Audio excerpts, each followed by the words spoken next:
On the basis of the police report और otherwise.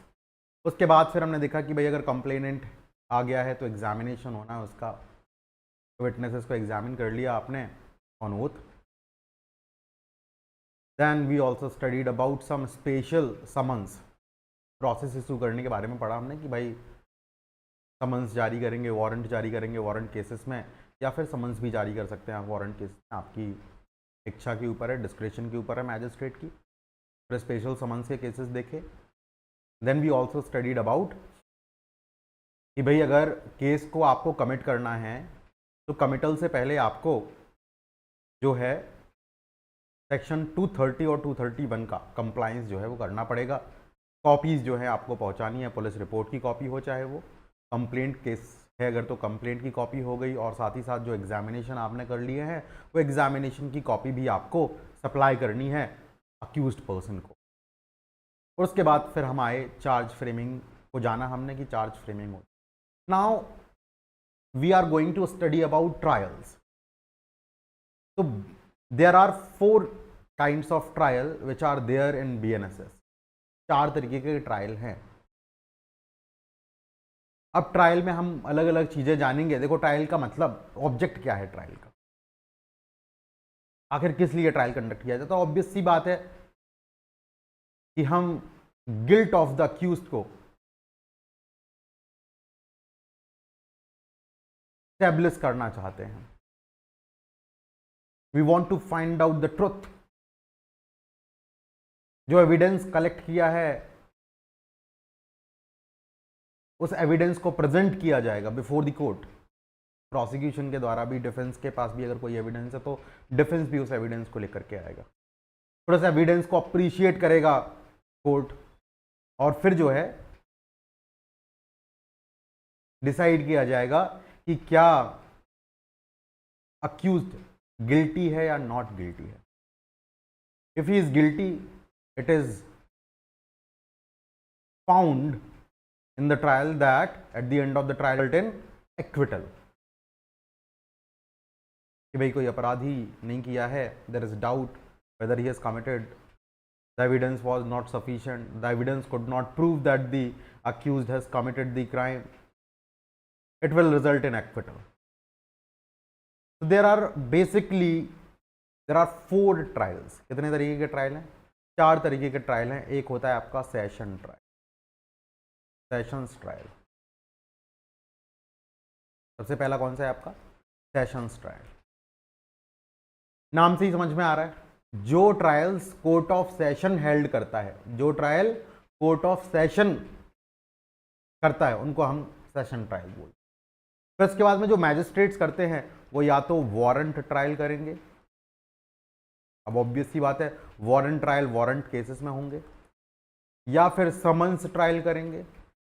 Summons trial जो होते हैं वो आपके समन्स केसेस में होंगे। और उसके बाद एक 4th तरीके का ट्रायल आपको देखने को मिलेगा, that is summary trial. Summary trial कुछ स्पेसिफिक ऑफेंसेस में किया जाएगा जिनको आप सेक्शन 283 284 जब पढ़ेंगे तो वहां जानेंगे। तो ये जो सेशंस ट्रायल हैं आपको ब्रैकेट थोड़ा सा याद रख लेना है, कौन कौन से सेक्शन। तो ये 248 से स्टार्ट होगा आपका और जाएगा up to section 260। Warrant trial आपके 261 से स्टार्ट होंगे, it will go up to section 273। Then we will have summons trial. Summons trial आपका जो है 274 से स्टार्ट होगा और जाएगा 282 तक। और फिर आपका समरी ट्रायल आएगा जो कि आपका 283 से स्टार्ट होता है और जाता है 288 तक। If you see there are total 248 to 260 there are total 13 section, और 13 ही सेक्शंस आपको वारंट ट्रायल में देखने को मिले। समन्स में टोटल सेक्शंस आप अगर देखोगे 274 से 282 तक है, there are total 9 sections. And in summary trial 283 से 288 तक, तो मतलब आपके टोटल सेक्शंस बन गए 6।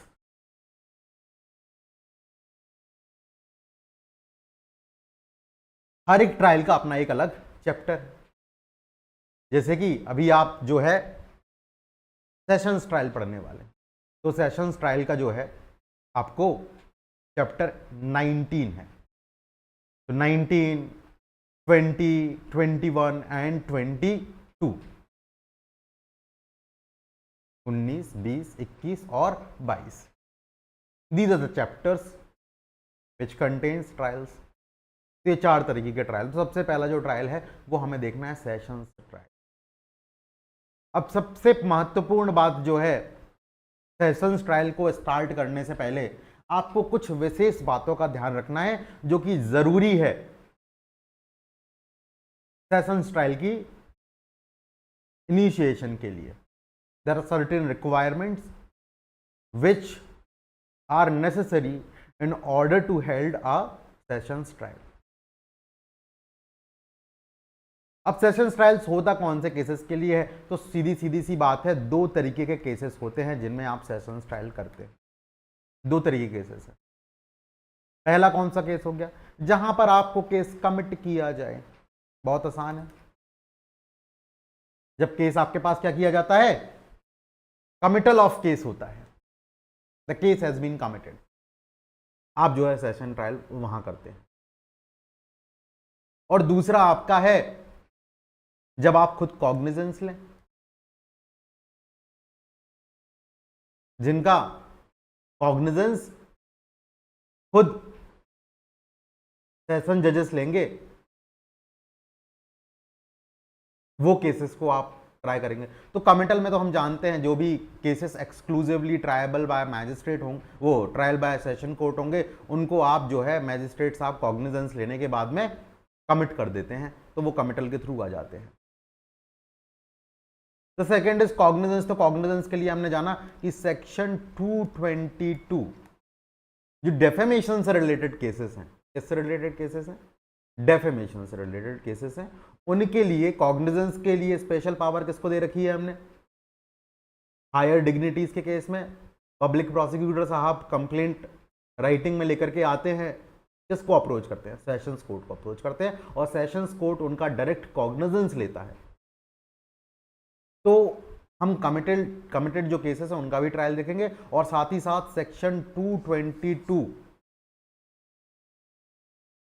में जो कॉग्निजेंस लिया जाएगा उसके बाद जो ट्रायल होता है उस ट्रायल को भी हमें देखना है इस पर्टिकुलर चैप्टर. तो this chapter deals with 2 trials. ठीक है.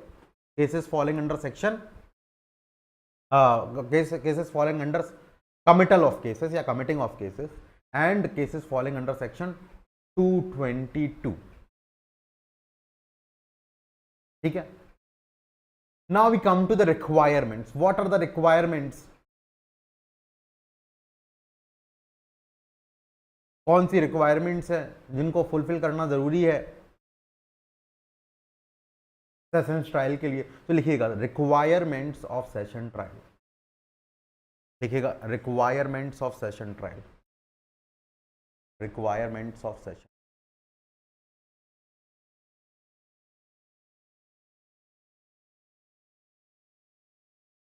Requirements of session trial. First, जो भी सेशंस ट्रायल्स होते हैं वो पब्लिक प्रोसिक्यूटर के द्वारा किए जाते हैं. अब पब्लिक प्रोसिक्यूटर के लिए आप बहुत अच्छे से जानते हैं 7 ईयर्स की मिनिमम प्रैक्टिस चाहिए होती है टू बी ट्राइड, और trial will be conducted by public prosecutor. ठीक है. Trial will be conducted by public prosecutor. Bracket में लिख लेगा 7 ईयर्स प्रैक्टिस. अब जो सामने वाला व्यक्ति है, आप ये इंश्योर करेंगे कि उसके चॉइस का लॉयर हो, लॉयर ऑफ हिज चॉइस या advocate of his choice. Advocate of his choice कौन? अक्यूज पर्सन का राइट होता है कि वो अपने पसंद का एडवोकेट लेकर के आए. सेक्शन 340 इसके रिगार्डिंग बात करता है. सेक्शन 340 लिख लीजिएगा. सेक्शन 340. ठीक है. अगर भाई वो एडवोकेट लेकर के नहीं आ रहा है, सेशन ट्रायल बहुत महत्वपूर्ण ट्रायल है, तो ऐसे में उसको लीगल एड भी प्रोवाइड किया जा सकता है. गवर्नमेंट की तरफ से उसको, शासन की तरफ से उसको एक एडवोकेट जो है दिया जाएगा. तो लीगल एड भी आपको इंश्योर करना है. If he is not represented by any lawyer of his choice, legal aid will be provided to him. That is section 341. उसको लीगल एड प्रोवाइड किया जाएगा. And the last is compliance of section 230 and section 231। 230 और 231 का compliance होगा, मतलब magistrate taking cognizance, लिख लीजिएगा, magistrate taking cognizance will supply copies of certain documents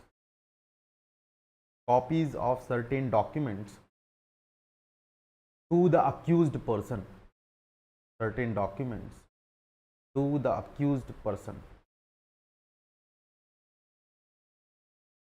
to the accused person,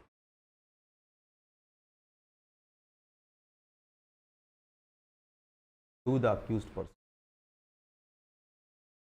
ठीक है, सर्टेन डॉक्यूमेंट्स की, जैसे 230 बात करता है भाई कि पुलिस रिपोर्ट के बेसिस पर अगर लिया गया है तो भाई पुलिस रिपोर्ट उसको दे दो। जो एग्जामिनेशन आपने किया था ऑफ सेक्शन 180 के, जो एग्जामिनेशंस आपने किए थे previously, it used to be 161, जो स्टेटमेंट रिकॉर्ड करी थे वो स्टेटमेंट उसको दे दो, है ना।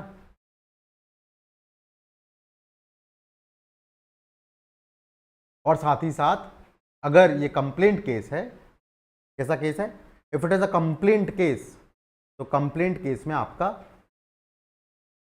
क्या करेंगे, आप कंप्लेंट की कॉपी दे देंगे, जो भी एग्जामिनेशन रिकॉर्ड किए गए हैं वो एग्जामिनेशन की कॉपी दे देंगे। ये सारी चीज़ें जो है आपको कंप्लाई करनी पड़ती हैं। ठीक है, is this clear to every one of you or not? बताओ ज़रा, ये बातें आपको क्लियर हुई सभी को? ये चार चीज़ों में कोई दिक्कत है बताइए? Is there any doubt about it? There is no doubt, बड़ा आसान है। ठीक है, चलिए बहुत बढ़िया।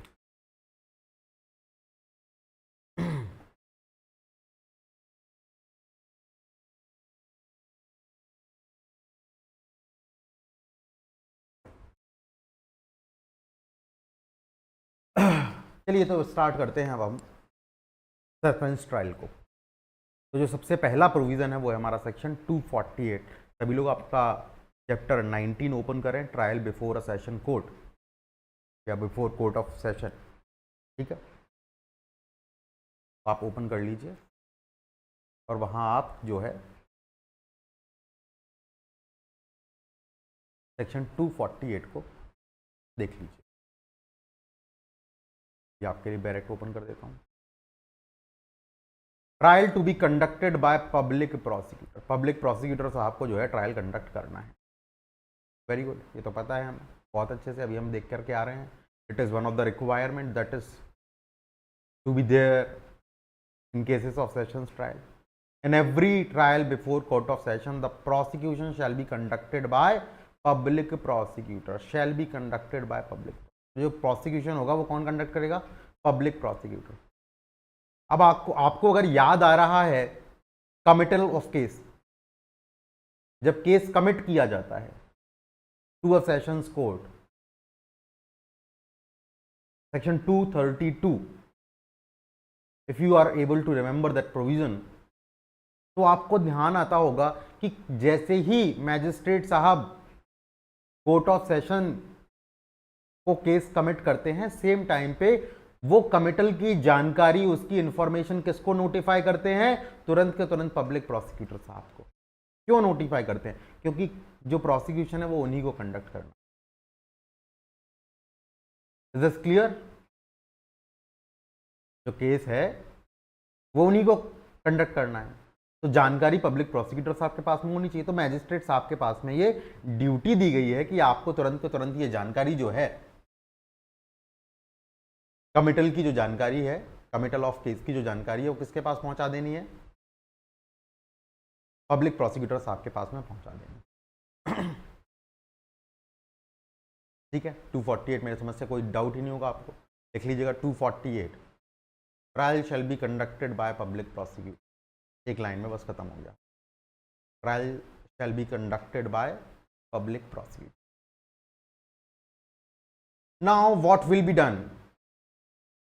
अब पब्लिक प्रोसिक्यूटर के पास में केस आ गया, उनको जानकारी मिल ही गई है, तो वो कोर्ट में आकर के केस को ओपन करेंगे, बताएंगे कि वो किस तरीके से चार्ज लगाएंगे, वो बताएंगे कि ये चार्ज हम अक्यूज के ऊपर लगाना चाहते हैं, हमारे पास ये एविडेंसेस हैं, ये एविडेंस आप प्रोड्यूस नहीं कर रहे हो, आप बता रहे हो कि हमारे पास ये एविडेंसेस हैं, इनके बेसिस पर हम अक्यूज के गिल्ट को प्रूव कर देंगे, ये तरीके के चार्ज हमने इनके ऊपर लगाने का प्रण लिया है, ये चार्जेस हम अक्यूज के ऊपर लगाएंगे और इनको हम इस तरीके से साबित करेंगे। तो this is opening of case and this case will be open by whom? The public prosecutor. ठीक है, देखो जरा क्या लिखा हुआ है, व्हेन द अक्यूज्ड अपीयर्स और ब्रॉड बिफोर द कोर्ट। जब भी अक्यूज को या तो कोर्ट लाया जाएगा या वो खुद प्रोड्यूस होगा, आ जाएगा, खुद अपीयर होगा या उसको लाया जाएगा। In pursuance of commitment of case under section 232 और under any law for the time being in force, the prosecutor shall open, prosecutor साहब केस को ओपन करेंगे। ओपनिंग में करेंगे क्या? चार्ज को डिस्क्राइब करेंगे एंड स्टेटिंग, साथ ही साथ स्टेट करेंगे बाय व्हाट एविडेंस, कौन से एविडेंस से वो प्रपोज कर रहे हैं, जिससे कौन से एविडेंस को वो रखेंगे जिससे अक्यूज की गिल्ट को साबित किया जाएगा। Stating by what evidence he proposes to prove guilt of accused, guilt of accused को किन एविडेंसेस से वो साबित करने वाले हैं, ये बताएंगे कोर्ट। अब ये बता दिया, कोर्ट को लगता है अरे भाई यहां पर तो कोई ऐसा एविडेंस है ही नहीं, इनका तो केस ऐसा है ही नहीं जिससे अक्यूज्ड को जो है कन्विक्ट किया जा सके, उसके गिल्ट को प्रूव किया जा सके। The evidence is not there, there is no sufficient evidence. Evidence देखा नहीं है, पता नहीं है, एविडेंस दिया नहीं गया है, बताया तो क्या, एक्सप्लेन तो किया जा रहा है, प्रोसिक्यूशन केस ओपन कर रहा है, बताया जाता है। तो आप क्या करेंगे? आप जो है कोर्ट ऑफ सेशंस है, आप अक्यूज को डिस्चार्ज कर सकते हैं इसी स्टेज पर। देखो चार्ज फ्रेम नहीं हुआ है अभी, तो चार्ज फ्रेमिंग से पहले ही डिस्चार्ज होता है। चार्ज एक बार फ्रेम हो गया, इसके बाद तो एक्विटल या कन्विक्शन ही होगा, उसके अलावा कुछ नहीं। Once charges are framed there is either acquittal or conviction.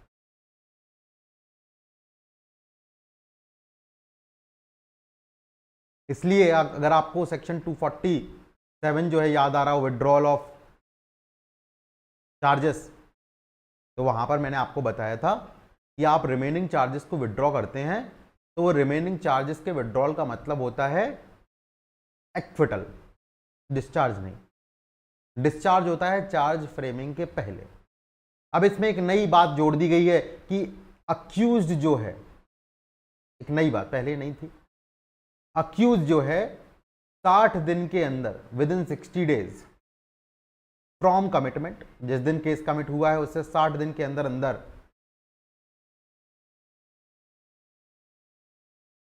अपने आप को डिस्चार्ज कराने की एप्लीकेशन मूव कर सकता है। The accused may prefer an application for discharge within a period of 60 days from the date of commitment of case.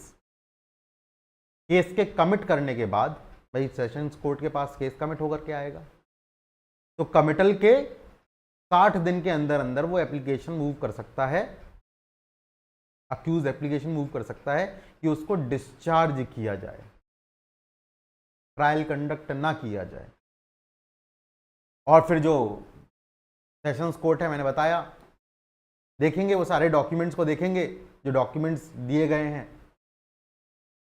If upon the consideration of the record as the case may be and the document submitted therewith and after hearing the submission of the accused के submission को सुनने के बाद and the prosecution in this behalf, the judge considers that there is no sufficient ground, very important, कोई sufficient ground ही नहीं है कि उसके अगेंस्ट प्रोसीड किया जाए, accused के अगेंस्ट प्रोसीड किया जाए, आप उसको डिस्चार्ज कर देंगे। अक्यूज को डिस्चार्ज कर देंगे और साथ ही साथ डिस्चार्ज करने के रीजंस भी लिखेंगे। ठीक है, आ रही है बात समझ? चलिए जरा लिख लीजिए इस पे। Court will consider the documents and record, लिखिएगा section 250 discharge. Court will consider the document and record and will hear the submissions of accused and prosecution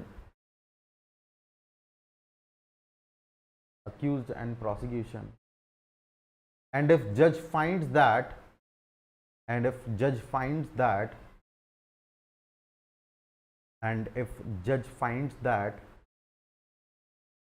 there is no sufficient ground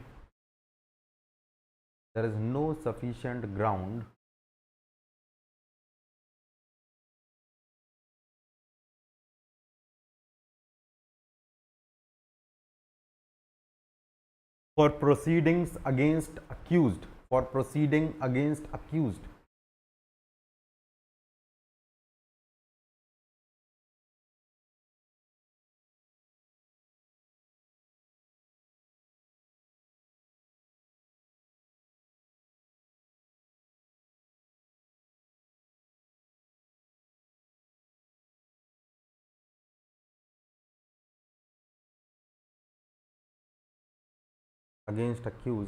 he shall discharge the accused.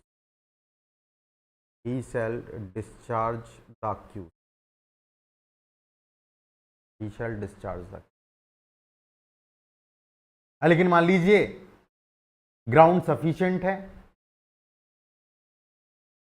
Sufficient evidence है, तो फिर discharge करेंगे? नहीं, फिर आप charges frame करेंगे। ठीक है, तो लिख लीजिएगा आगे, but if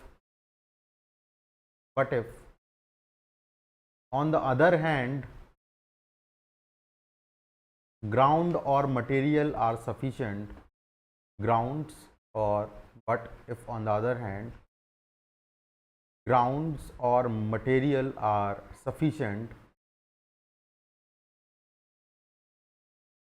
then charge must be framed. अगर सफिशिएंट ग्राउंड है तो चार्ज जो है फ्रेम किए जाएंगे।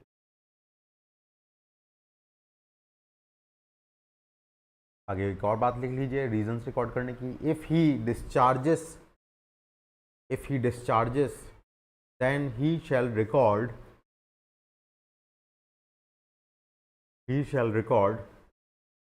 his reasons for doing so.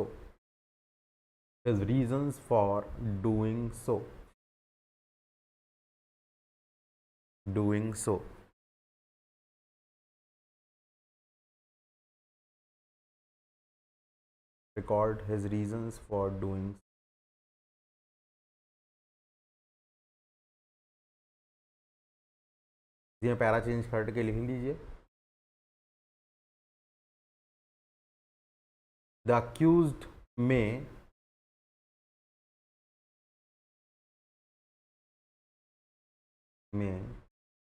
make an application for discharge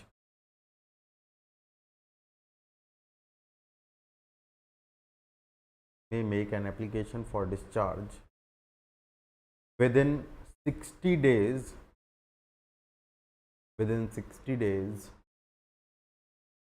from date of commitment commitment की दिनांक से आपको 60 दिन के अंदर जो है एप्लीकेशन मूव करनी होती है। अच्छा, ऐसा नहीं है कि एप्लीकेशन मूव नहीं करी गई तो कोर्ट कंसीडर ही नहीं करेगा डिस्चार्ज। कोर्ट सुओ मोटो भी डिस्चार्ज, कोर्ट की तो ड्यूटी है। कोर्ट तो भाई देखेगा कि सफिशिएंट ग्राउंड है या नहीं है। If he finds there are no sufficient grounds he shall discharge the accused. वो अक्यूज को डिस्चार्ज कर ही देगा, चाहे एप्लीकेशन की गई हो या नहीं की गई हो। लेकिन अक्यूज के लिए बोला गया कि अक्यूज 60 दिन के अंदर अंदर जो है एप्लीकेशन मूव करनी चाहिए डिस्चार्ज की। ठीक है, ऑब्वियस सी बात है, जब तक चार्जेस फ्रेम नहीं करेगा है आपके पास डिस्चार्ज का ऑप्शन अवेलेबल है। तब तक आप डिस्चार्ज कर सकते हैं। देयर इज नो प्रोविजन कि आप डिस्चार्ज नहीं कर सकते। ठीक है। हाँ,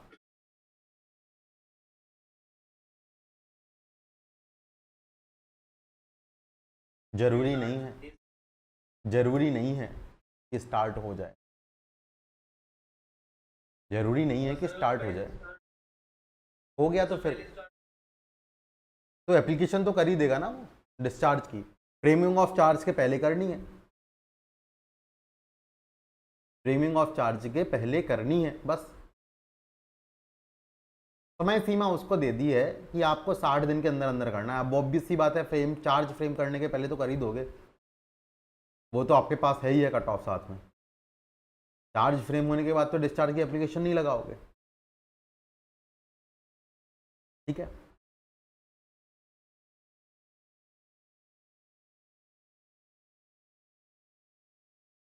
तो मैंने बताया कि अगर मान लीजिए सफिशिएंट ग्राउंड है, सफिशिएंट मटेरियल है, there are sufficient ground, there is sufficient material on the record, तो चार्ज फ्रेम करना पड़ेगा। तो नेक्स्ट जो स्टेज है हमारी वो है फ्रेमिंग ऑफ चार्ज। सेक्शन 251 लिख लीजिएगा।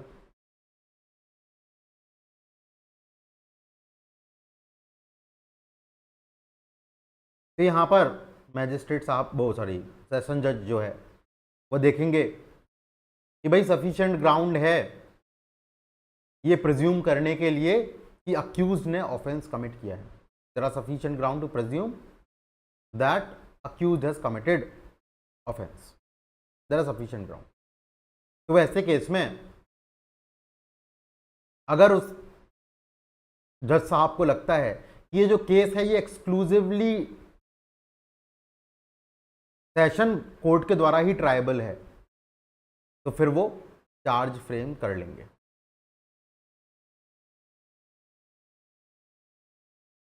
ठीक है। टाइम पीरियड भी बताया है कि 60 दिन के अंदर अंदर आपको जो है ऐसे फर्स्ट हियरिंग से जो 60 दिन है उसके अंदर अंदर आपको चार्ज फ्रेम करने होते within 60 days from date of first hearing. पहली हियरिंग से 60 दिन के अंदर अंदर आपको चार्ज फ्रेम करने हैं। पहले नहीं था ऐसा 60 दिन वगैरह, अभी डाल दिया गया है। अच्छा, दूसरी कंडीशन भी हो सकती है,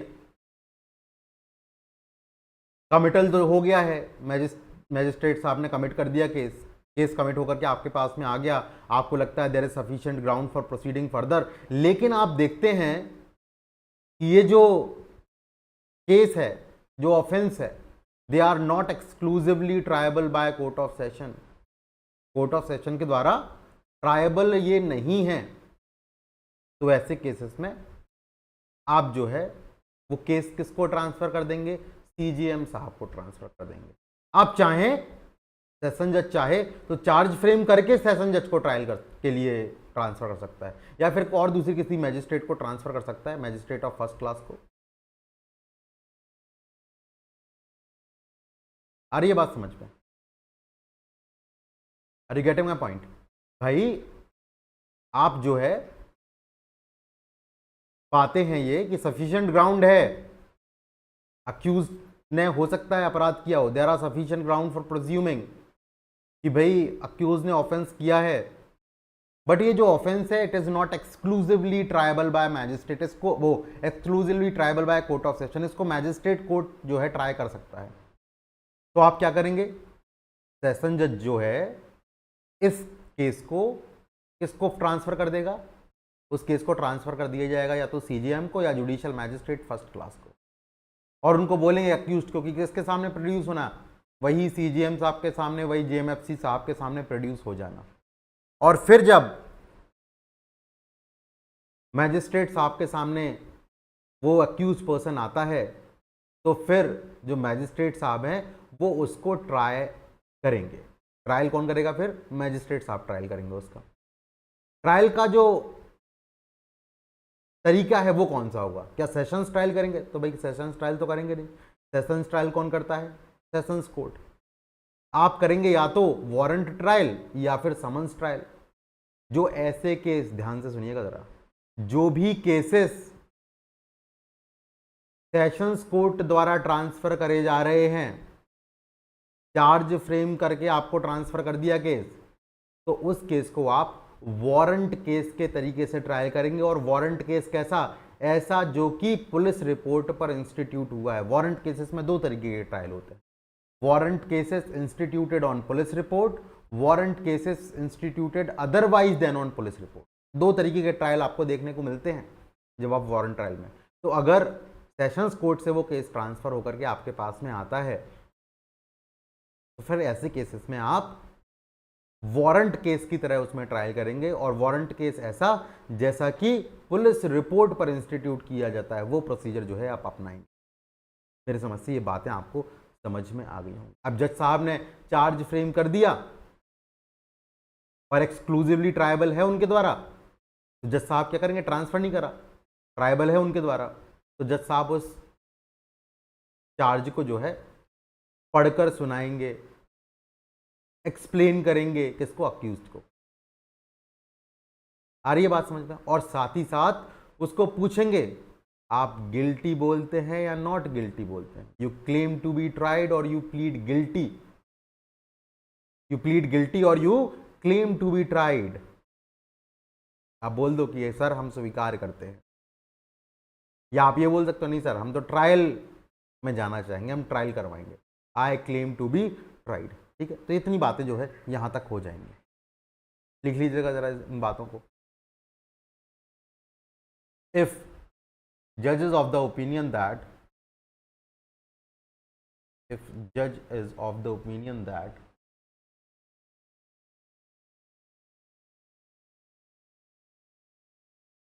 there is ground for presuming that there is ground for presuming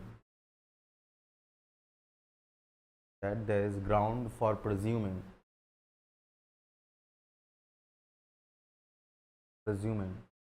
that has committed an offense, that accused has committed an offense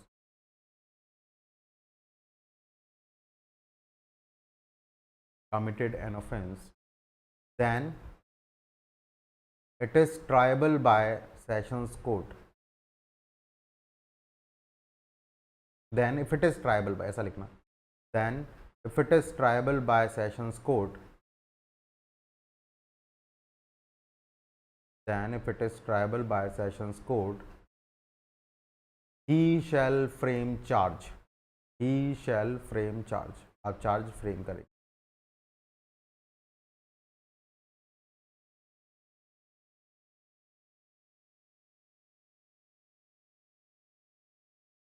And if it is not triable, and if it is not exclusively triable, and if it is not exclusively triable by sessions court,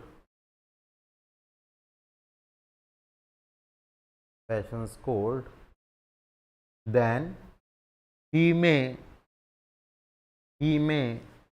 frame charge, he may frame charge, he may frame charge and transfer the case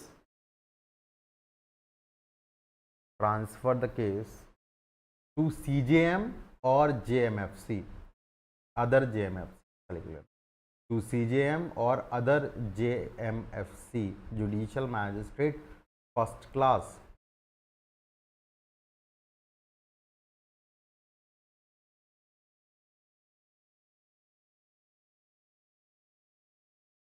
And then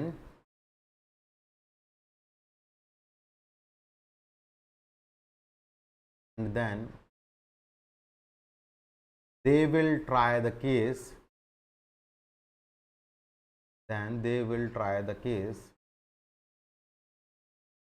as per the procedure of warrant case, as per the procedure of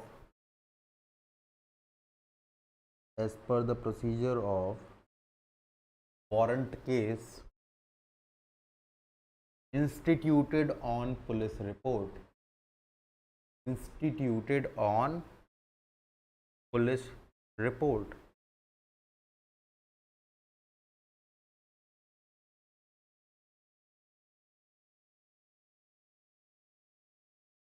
acquitted on police report. ठीक है, next लिखिएगा, ये आपने 1 लिख लिया point, second point लिखिए, where sessions court frame charges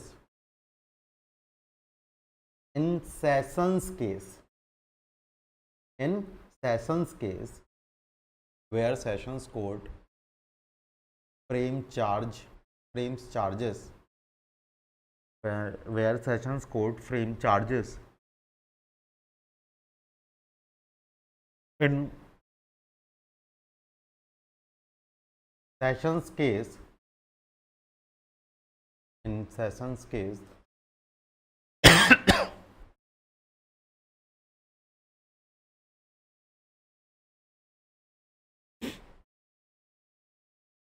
sessions case, then charge sheet, यहाँ पे चार्ज शीट वो पुलिस रिपोर्ट नहीं है, चार्ज शीट का मतलब है जो चार्ज का ऑर्डर है। मैंने आपको चार्ज का ऑर्डर नहीं दिखाया क्योंकि मैं कल आपको दिखाने वाला था, अभी मैं दिखा दूंगा। ये सेक्शन पढ़ाने के बाद मैं आपको चार्ज शीट पर लेकर के चलूंगा कि चार्ज शीट आखिर दिखती कैसे है,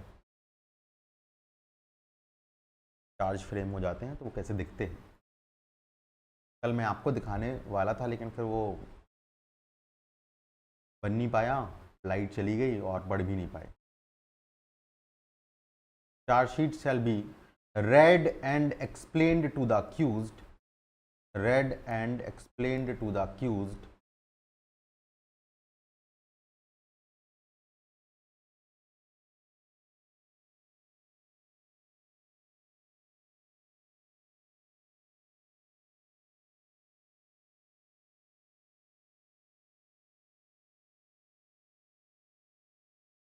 explained to the accused, read and explained to the accused, and accused shall be asked, accused shall be asked whether he pleads guilty, whether he pleads guilty or claims to be tried, whether he pleads guilty or claims to be tried। ठीक है, बात समझ में आई नहीं आई बताइए ज़रा, कोई doubt, कोई समस्या बताएं। Is there any doubt about it, बताओ ज़रा, है कोई डाउट? हाँ बताओ वासु।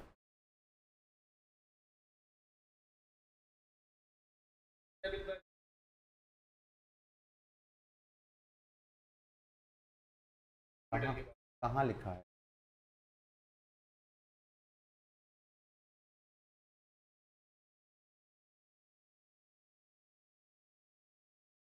ही मतलब कौन?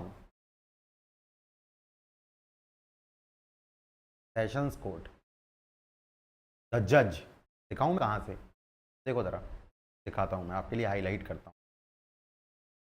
देखो देखो ये स्काई ब्लू कलर से द जज, ये ही और ये ही किसके लिए आ रहा है?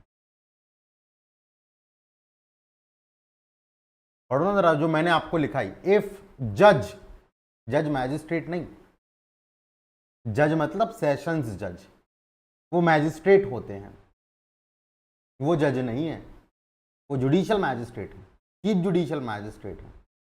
जुडिशियल मैजिस्ट्रेट फर्स्ट क्लास है, जज नहीं है। इफ जज is of the opinion that there is ground for presuming that the accused has committed an offence, then if it is triable exclusively by court of session, he shall frame charge। ये लिखवाया मैंने आपको, पहली line यही लिखवाई, he shall frame charge। तो उस ही का मतलब है कौन? जज। चाहे तो कर सकते हैं ना, सेशंस जज, सेशंस जज है वो, चाहे कर सकता है, ये तो प्रोसीजर है। अब इस पे क्या क्या उठाएं कि भाई ये केस को आप क्यों ट्राई करते हैं? भाई वो दिया गया है तो ट्रायल करते हैं, पावर है उसको, वो चाहे तो ही मे फ्रेम चार्ज, चाहे तो वो फ्रेम कर सकता है ना। और अगर उसने फ्रेम कर दिया और भेज दिया, फ्रेम कर दिया चार्ज और भेज दिया, तो फिर मैजिस्ट्रेट साहब इसको फिर नॉर्मली ट्राई नहीं कर सकते हैं, फिर उसका केवल और केवल वारंट ट्रायल करेंगे, और ऐसे ट्रायल करेंगे जैसे कि वो केस पुलिस रिपोर्ट पर इंस्टीट्यूट हुआ हो। फिर ये नहीं देखेंगे कंप्लेंट केस था, फिर ये नहीं देखेंगे समन्स केस था, ऐसा भी केस हो, आप वारंट ट्रायल का जो प्रोसीजर है वो फॉलो करेंगे।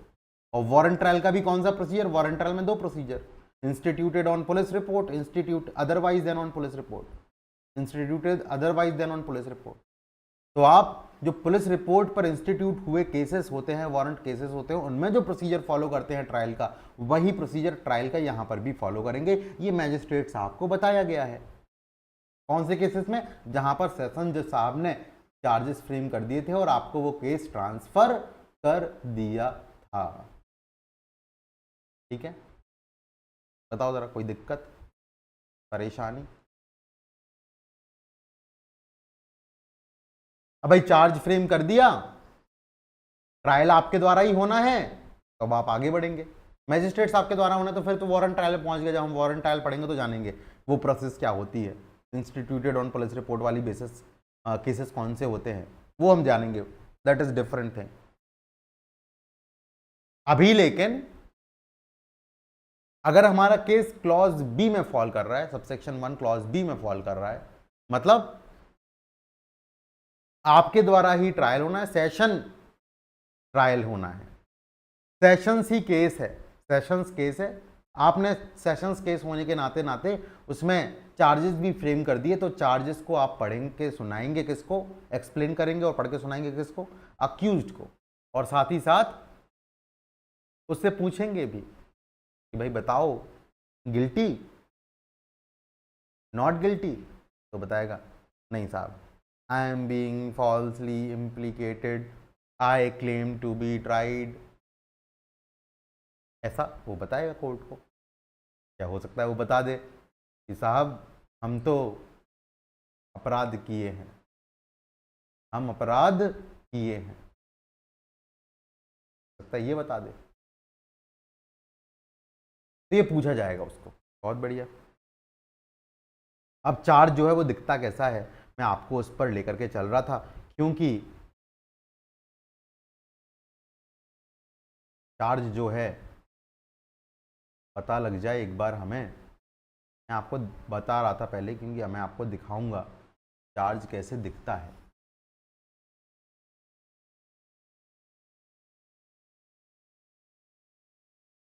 ये नहीं दिखेगा क्या, बंद करना पड़ेगा, ऐसा है क्या, शायद बंद करना,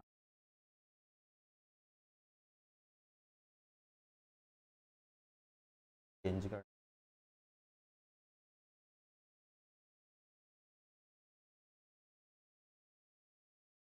पेज बता रहा हूँ कि आप चार्ज जो है देख लें, ऐसा दिखता है चार्ज।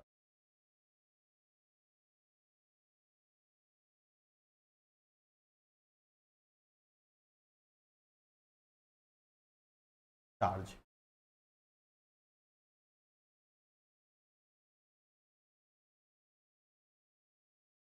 काफ़ी बड़ा चार्ज है, इसको रहने दे, छोटा चार्ज हो उसको, बहुत बढ़िया, छोटा सा चार्ज। ऊपर देखो कोर्ट का नाम लिखा हुआ है, लिखा हुआ है ना कोर्ट का नाम, फिर लिखा है आरोप पत्र चार्जशीट, आज दिनांक इतने को विरचित किए गए, विरचित मतलब फ्रेम किए गए, फ्रेमिंग ऑफ चार्ज को हिंदी में बोलते हैं विरचित करना। मैं ज्ञानेंद्र कुमार शुक्ला, ऐसे लिखा हुआ है, देखो जरा मजिस्ट्रेट साहब का नाम, न्यायिक मजिस्ट्रेट प्रथम श्रेणी। तो ये आपने, मैं जब आपको फॉर्म नंबर 33 दिखाया था शेड्यूल 2 के अंदर, जब मैं आपको फॉर्म नंबर 33 पर ले गया था, तो बिल्कुल ऐसे ही तो लिखा हुआ था भाई, आपने अभियुक्त का नाम लिख दिया, आरोप लगाता हूं, क्या आरोप लगाता हूं, आपने दिनांक पीपीटीटी, ध्यान है, person place time thing, person किसके अगेंस्ट किया, प्लेस किस जगह किया, टाइम किस वस्तु, ये सब लिखना पड़ता है आपको, अगर आपको याद आ रहा हो ऐसा कुछ तो। ठीक है, देखिए जरा, आपने दिनांक 11/2/2020 करीब सुबह 7 बजे से सुबह 7:10 के बीच। फरियादी बालकिशन, देखो पर्सन आ गया किस जिसके अगेंस्ट करा है, के घर के सामने, सॉरी के घर के सामने, तो ये प्लेस आ गया। ग्राम पहाड़गांव, थाना ईसानगर में फरियादी बालकिशन, ये फरियादी बालकिशन, ये पर्सन आ गया। तो पर्सन आ गया, प्लेस आ गया। देखो पर्सन को हम पीला कर देते हैं, पर्सन इज पीला, प्लेस इज नीला। को गाली देकर फरियादी बाल किशन दुबे को सा आशय प्रकोपित करने के आशय से अपमानित किया और तद द्वारा लोक शांति भंग कर प्रकोपित किया। देखिए जरा, इसका कोई स्पेसिफिक नाम नहीं है, नाम नहीं है तो उतना लिखना है जितने से वो ऑफेंस का पता लग जाए, नोटिस मिल जाए। बात याद आ रही है कि नहीं आ रही है आपको? चार्ज फ्रेमिंग की ये बातें आपको याद आ रही हैं कि नहीं आ रही हैं? मैंने बताया था कंटेंट ऑफ चार्ज 7 चीजें लिखनी है, उसके बाद मैंने बताया था पीपीटीटी लिखना है। फिर मैंने बताया कि अगर मान लीजिए उसका कोई नाम नहीं है तो हमें इतनी डेफिनेशन को लिखना है जितने से समझ में आ जाए कि उसने क्या अपराध किया। देखो जरा नेक्स्ट में, देखो जरा, आपने उक्त घटना, दिनांक, समय, स्थान फरियादी बालकिशन को लाठी से स्वेच्छा उपहति कारित की। देखो अब यहां पर ये नहीं लिखा कि मारा, हाथ टूटा पे, उपहति लिख दिया, स्वेच्छा उपहति, क्योंकि इसका नाम है causing hurt, voluntary causing hurt, नाम है सीधा सीधा, तो नाम लिख दिया है, अलग से कुछ और लिखने की जरूरत नहीं है। अगर ऑफेंस का नाम होता है तो नाम लिखते हो ना, और सेक्शन तो लिखा ही हुआ है। फिर देखो जरा, मैं आदेश देता हूं कि उक्त धारा के अपराध में आपका विचारण किया जाए। अब इसके बाद में आपको यह समझाना पड़ता है, मैंने बताया ना अभी आपको समझाना पड़ेगा। तो उक्त आरोप पढ़कर सुनाए व समझाए जाने पर अभियुक्त का कहना है कि अपराध अस्वीकार है और विचारण किया जावे। I plead not guilty, I claim to be tried, ये बोल दिया अभियुक्त ने। अभियुक्त को पढ़ करके सुनाया गया, रेड एंड एक्सप्लेन्ड। आई बात समझ नहीं आई? बताइए जरा, क्लियर है या नहीं बताइए। मेरे समझ से बात आपको समझ में, तो इस तरीके से चार्ज आपका दिखता है। ठीक है मंतोषा, आ रहा है ना समझ में? ऐसा तो नहीं कि बहुत अलग सी बातें, वही सारी बातें। देखो मैंने बताया ना आपको, अगर आप जो है वापस से जाएं, चार्ज फ्रेमिंग की स्टेज पर जाएं, ठीक है, चार्ज फ्रेमिंग खोल लें जरा आप सभी लोग, एक बार खोल लें, मैं आपको साथ साथ लेके चलता हूं, सारी कहानी यहाँ पे दिखा देता हूं, आपको थोड़ा तसल्ली हो जाएगी। 234 से, 234 से ही है ना, 4 से देखो जरा। सबसे पहले क्या लिखा है? स्पेसिफिक नाम लिखना है। देखो जरा, स्पेसिफिक नाम नहीं लिखा हुआ है क्या अपराध का? ये लिखा है देखो, स्वेच्छा उपहति कारित करना, ये नाम लिखा है देखो हरे रंग से, स्वेच्छा उपहति। अगर उसका कोई स्पेसिफिक नाम नहीं है तो डेफिनेशन इतनी लिखो जिससे एक्यूज को नोटिस मिल जाए। देखो जरा, यहाँ पे यही करा है, को गाली देकर आशय प्रकोपित करने के आशय से अपमानित किया, तद द्वारा लोक शांति भंग प्रकोपित किया। कोई स्पेसिफिक नाम नहीं है तो उतनी डेफिनेशन लिख दो जितने से उसको नोटिस मिल जाए। भाई लॉ और सेक्शन लिखना है तो लॉ भी लिख दिया है आपने और सेक्शन भी लिख दिया है। देखो, भारतीय दंड संहिता लॉ हो गया, सेक्शन हो गया आपका धारा 504, यहाँ धारा 323। ठीक है, अब इसके बाद में आपको पर्सन, प्लेस, टाइम, थिंग, पीपीटीटी लिखना है, ऐसा 235 बोलता है। तो देखो जरा, पर्सन मैंने बताया, पर्सन लिखा हुआ है फरियादी बालकिशन दुबे, अलग रंग से रंगते हैं, फरियादी बालकिशन दुबे पर्सन। प्लेस, फरियादी बालकिशन दुबे के घर के सामने, ग्राम पहाड़गांव, थाना ईसानगर, जिला Chhatarpur. Place, time, thing, time देखो 11/2/2020 सुबह करीब 7 बजे से सुबह 7:10 के बीच। टाइम। थिंग नहीं लिखा है क्योंकि थिंग है नहीं यहाँ। किसी चीज के संबंध में अगर कोई ऑफेंस किया जाता तो थिंग भी होती, जैसे कि और चार्जेस हैं यहाँ पर, मैं आपको और चार्जेस जो है दिखा दूंगा तो आपको दिख जाएंगे वहां पर। देखो जरा, थिंग, थिंग देखो, लोक स्थान पर लोहे का बकानुमा छुरा जिसकी कुल लंबाई 13 इंच आपने अपने अधिपत्य में बिना वैध अनुज्ञप्ति के रखा। थिंग, थिंग भी लिखी हुई है जिसके रिलेशन में ऑफेंस कमिट किया जा रहा है। इज दिस क्लियर और नॉट? है ना? बातें समझ आ रही हैं आपको या नहीं आ रही हैं बताइए। मेरे समझ से आ गया, बहुत बढ़िया। चलिए अब जो है वापस से हम हमारे सेशंस ट्रायल पर आते हैं। चार्ज हमने देख लिया है लगभग लगभग कैसा दिखता है, क्या रंग रूप होता है चार्ज का, वो जो है हम जान चुके हैं।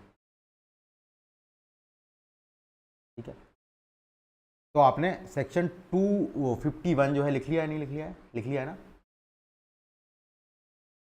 लिख लिया है या नहीं बताइए ज़रा। लिख लिया है। तो नेक्स्ट आइए आप सेक्शन 252 पर। अब आपको पूछा था कि गिल्टी नॉट गिल्टी, आपने बोल दिया अगर गिल्टी, आई प्लीड गिल्टी, तो जज जो है आपकी प्ली को रिकॉर्ड करेगा। जज शैल रिकॉर्ड, शैल देखो इंपॉर्टेंट वर्ड्स की कितनी इंपॉर्टेंस है। जज शैल रिकॉर्ड द प्ली, जज जो है प्ली को रिकॉर्ड करेगा और अगर चाहे may in its discretion convict him thereon. जरूरी नहीं कि गिल्टी उसने प्लीड कर दिया तो कन्विक्शन ही कर दो। साहब को लग सकता है, जज साहब को, कि हो सकता है कि ये किसी प्रेशर में बोल रहा हो, क्योंकि जो सेशंस कोर्ट है समझिएगा जरा, वहां पर जो केस चल रहा होगा जो exclusively tribal bye sessions court होगा, ऑब्वियस सी बात है वो केस आपका ग्रेव नेचर का होगा, गंभीर प्रवृत्ति का होगा और उसमें पनिशमेंट भी उतना ही ज्यादा होगा। तो ऐसे केसेस में why do you want to reveal, why do you want to relieve, sorry reveal, relieve the prosecution of its burden. आप प्रोसिक्यूशन को उसके बर्डन से क्यों छुटकारा देना चाहते हैं? मत करिए ऐसा, प्रोसिक्यूशन को अपना काम करने दीजिए। अदरवाइज क्या होगा, प्रोसिक्यूशन दबाव बनाना स्टार्ट करेगा, प्रोसिक्यूशन अपना काम ना करे, वो अक्यूज के ऊपर दबाव बनाना चालू करेगा कि आप जो है पुलिस के थ्रू और दूसरे मीन्स के थ्रू कि आप गिल्टी प्लीड कर लें, ट्रायल होगा ही नहीं। तो सेशंस कोर्ट में जज साहब को ये पावर दे दी है कि वो प्ली तो रिकॉर्ड करेंगे, लेकिन अगर उनको लगता है अपने डिस्क्रिप्शन में, तभी आप जो है कन्विक्ट करेंगे। कन्विक्ट करने का कोई रूल नहीं है कि आपको कन्विक्ट करना ही पड़ेगा, और जनरली ये होगा कि कन्विक्शन नहीं किया जाता है, ट्रायल की तरफ मूव किया जाता है। सेशंस ट्रायल में की बात कर रहा हूं मैं, सेशन ट्रायल में ऐसा हो। इज दिस क्लियर और नॉट बताइए जरा। बात समझ में आई? मेरा रीजन आपको देना समझ में आया या नहीं आया? चलो ठीक है, लिखिएगा जरा, लिख लीजिए इस पर। Conviction on plea of guilty. If accused pleads guilty, if accused pleads guilty, then court shall record, court shall record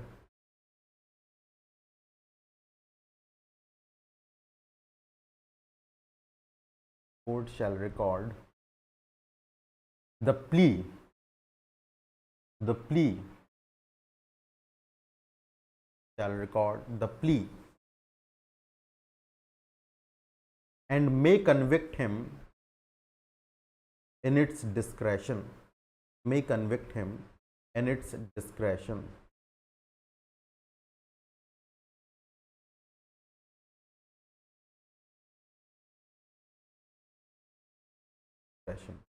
But in practice,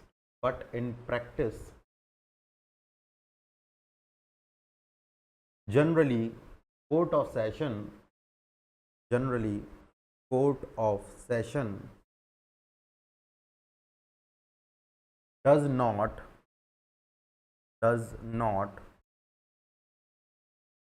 convict on plea of guilty,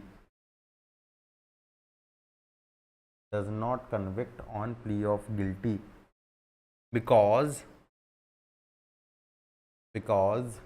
there is chances, there are chances, ऐसा लिखना, there are chances, इसक्यों होगा, there are होगा, there are chances of miscarriage of justice, there are chances of miscarriage of justice,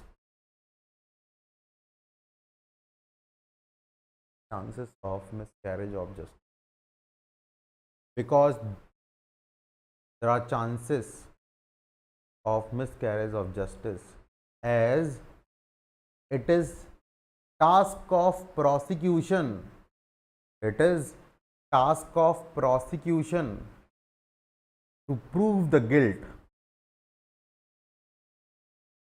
to prove the guilt। भैया task तो किसका है, guilt prove करने का, प्रोसिक्यूशन का, प्रोसिक्यूशन को साबित करने दीजिए। और जब केसेस देखो गंभीर होंगे तो ये टास्क जो है उसका जो नेचर है वो और हायर होगा। ये जो बर्डन है आपके पास किसी केस में गिल्ट को प्रूव करने का, ये और हायर हो जाएगा जब आपका केस इस नेचर का होगा। ठीक है, task of prosecution to prove the guilt and where cases are grave,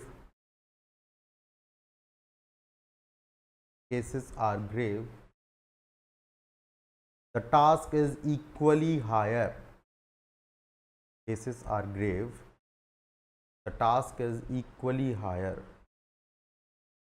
So in this way prosecution will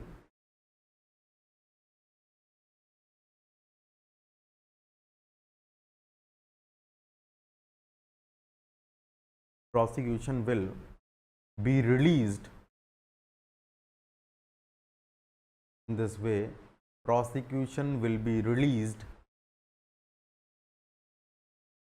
which is more desirable in graver cases, which is more desirable in graver cases,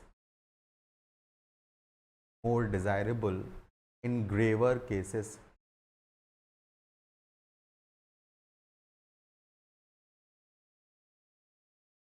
Is this clear or not?